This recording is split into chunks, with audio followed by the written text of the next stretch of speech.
Thomas here with Much Props, going to give you another how-to video. For those of you who've been watching my channel for a while, you've probably figured out one of two things. One, I like pretty much anything post-apocalyptic, and two, I really enjoy sci-fi.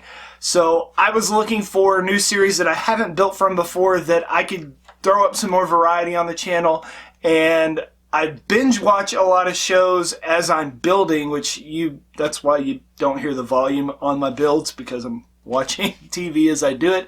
And I recently went back and binge watched the show Futurama, which started in the late 90s.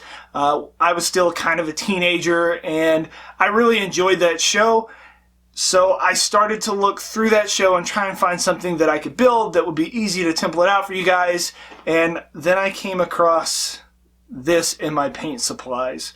It's made by Plaid. It is a folk art glow-in-the-dark paint. And then it hit me. Yeah. Today we are going to build a glow-in-the-dark brain slug from Futurama. Free template in the description. Let's get to building.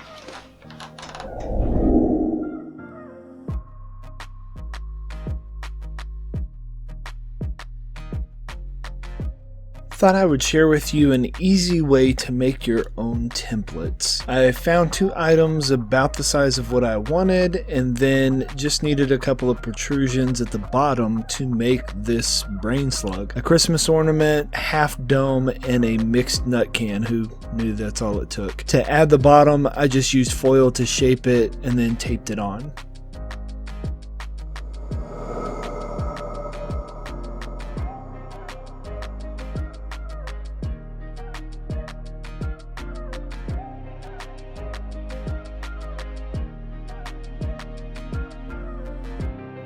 My friend Skylar Osler, aka Cosplay Apprentice, sent me over a hobby knife and a sample of some of his high density foam called WTF. Look for a build using it pretty soon. Once you have the shape you want, cover it with plastic bag and then duct tape over the top of it.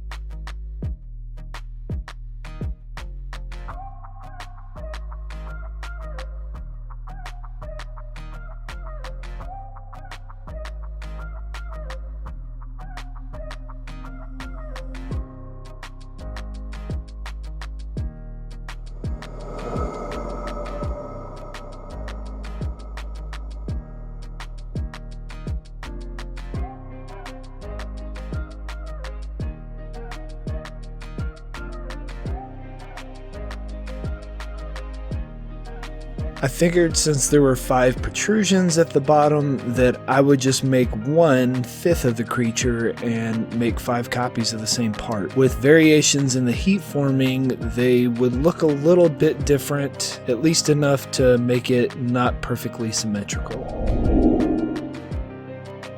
I cut a dart down the middle so the part would lay flat, and I traced it on a more sturdy material poster board. Then I cut out the pattern and traced the outline so it shows up on a template you can download for free. The tool in the top right is a pattern notcher that I got online. It lets me easily punch out even registration marks all over my patterns. Well worth the investment. I think I paid maybe $5 for it.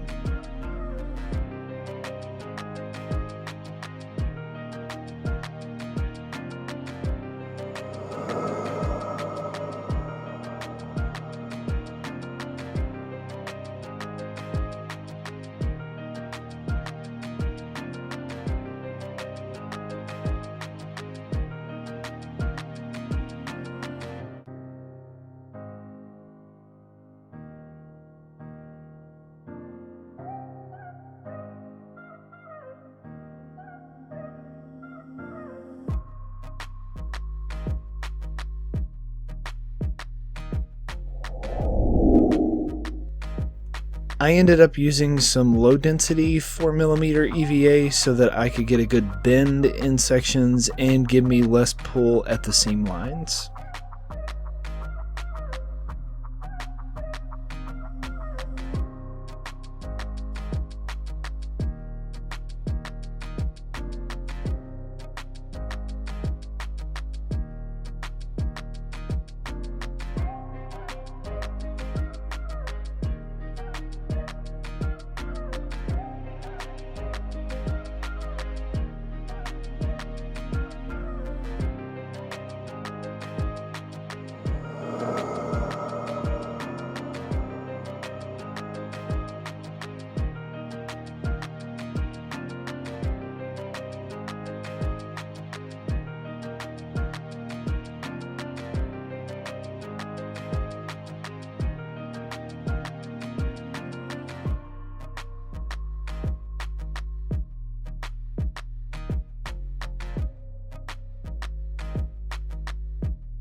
Heat forming on this was a little bit trickier than normal. I round over the top like usual, but the bottom where the blob protrudes out, I heated it and kind of pinched a little nub into it. I was looking at the edges as I did so that it was straightened out a little towards the bottom.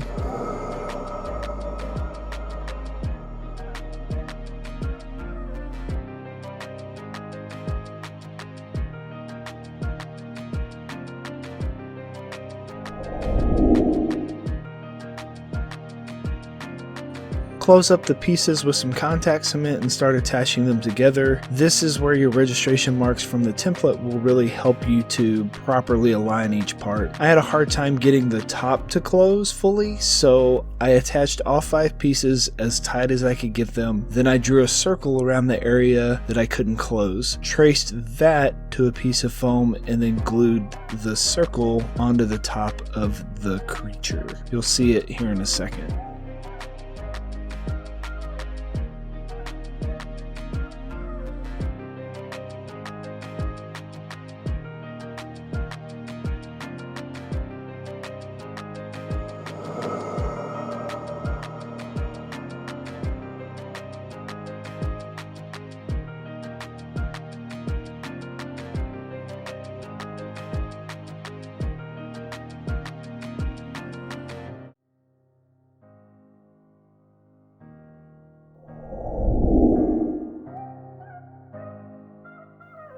Because of the heat forming, I figured the bottom would not be uniform, so I traced it onto a piece of foam to get the bottom. So there is no bottom on the template, you just trace the top assembly onto the foam, cut it out, and glue it to the bottom.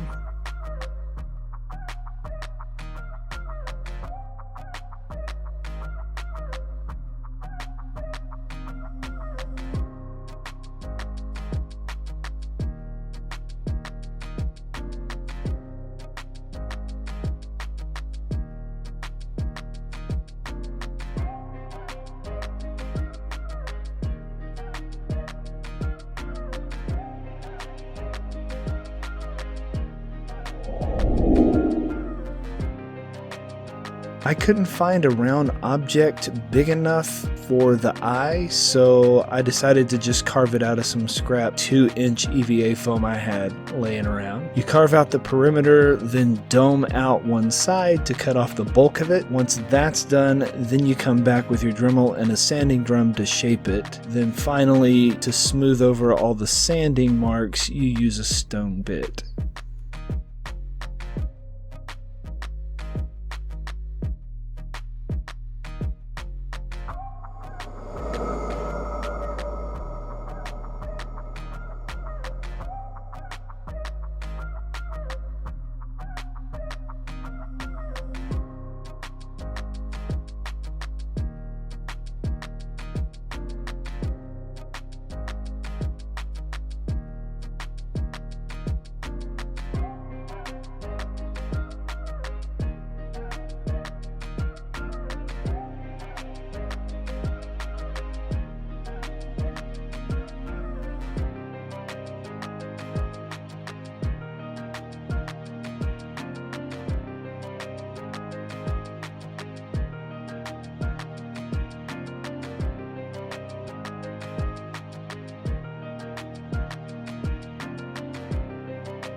The brain slug has two little classic alien antennas sticking up out of the top of his head. Since everything else is foam, I figured why not make this out of it too, so I just carved a small sphere and glued it to the top of a 10mm EVA dowel. A drummer stick or maybe a pencil with a small bounce ball or something could also be used. I don't know. Use your creativity to figure out an easier solution than carving it.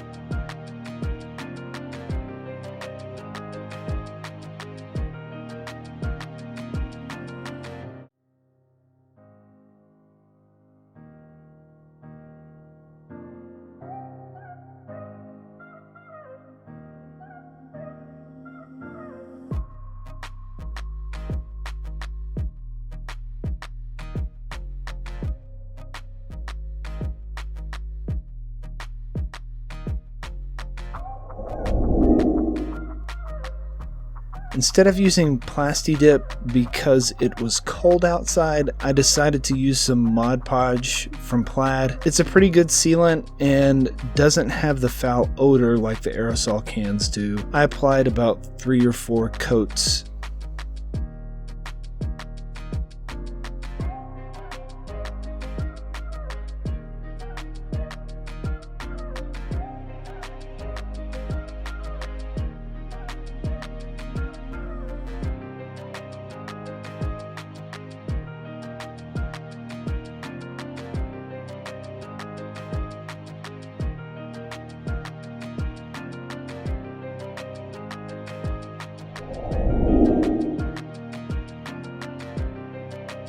To smooth out my brush strokes, I used some Spray-On Mod Podge Ultra. It's just a watered down version of the glue in a handy spray bottle. I sprayed a few coats using this to even out my seal up job.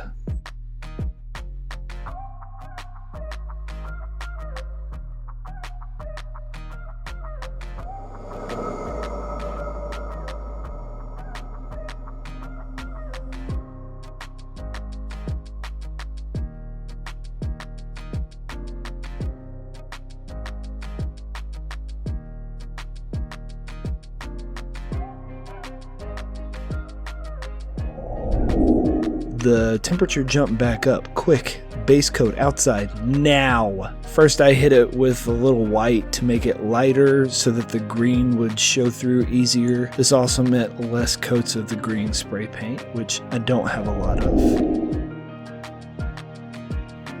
This folk art glow paint says on the bottle that it needs to be applied to a porous surface, so I scuffed up the surface a little with some sandpaper. I layered on about 5 or 6 layers of this stuff in hopes that it would give me a good glow the more layers I put on.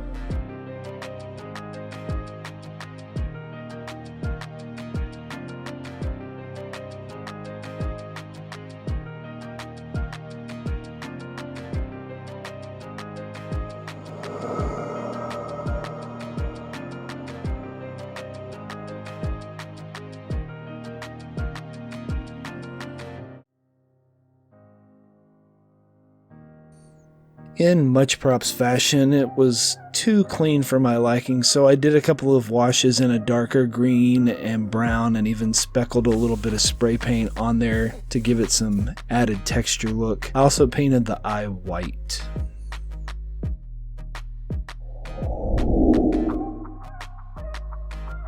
Then to add the pupil, I just used a paint pen and added a little dot. Now we're finished.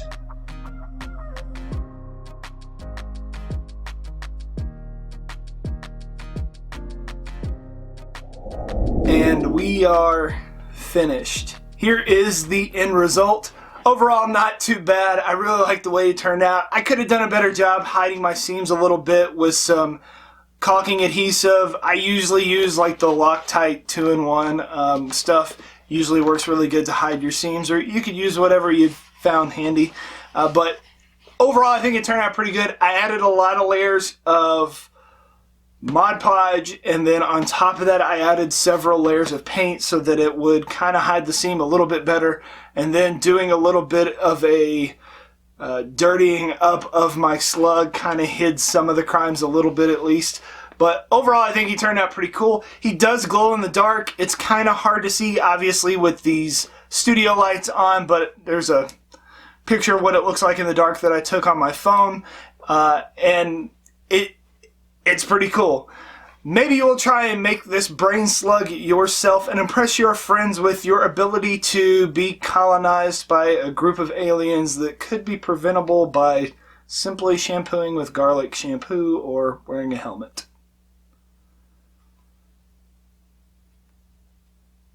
Yeah, the logic doesn't quite work out. Maybe you'll get some... Yay! And inevitably, they're going to ask you, how'd you make that? You can give them one of these, tell them, much props. I mean, you got to try them on. Must take over the world. Peace out.